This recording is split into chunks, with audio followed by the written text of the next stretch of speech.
Alright, this video is going to be on calibrating a Watson-Marlow pump.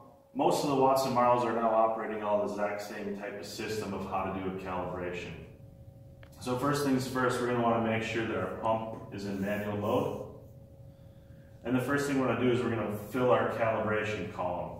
So in order to do that, we're going to close our discharge. For this particular setup that we've got here, you can either pour liquid into it or we can actually feed through and fill our calibration column. So we'll go ahead and open up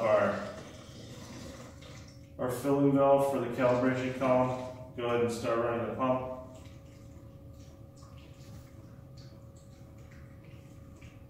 Also, there's this nice feature for max button, so we can max this pump out and speed the process up.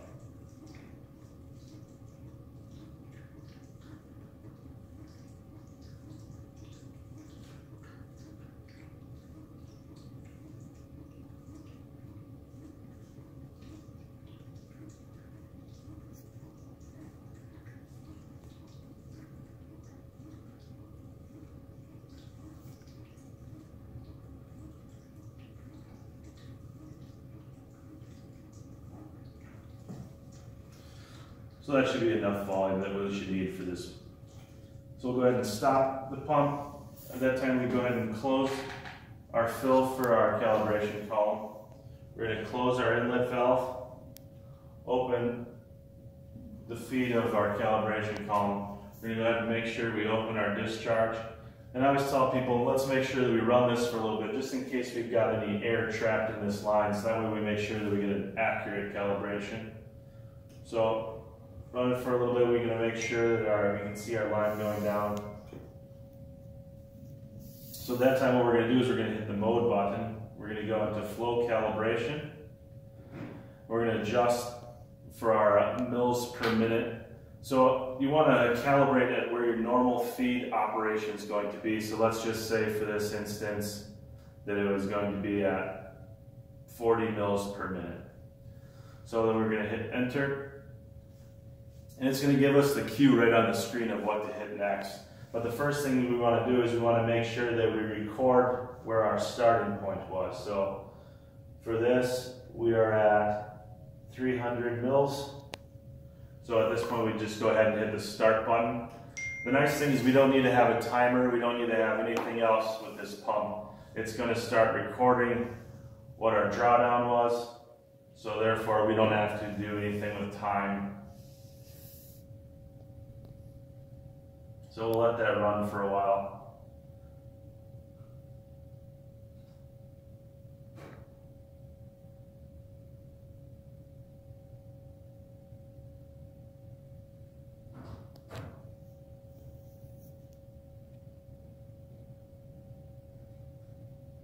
And the biggest thing too is the longer that we do let this do a calibration, the more accurate it's going to be. So, you know, let's say 30 seconds or more is what would be applicable for this operation. So if you had a calibration column that maybe was a little size too small, cut it in half to 30 seconds would be fine.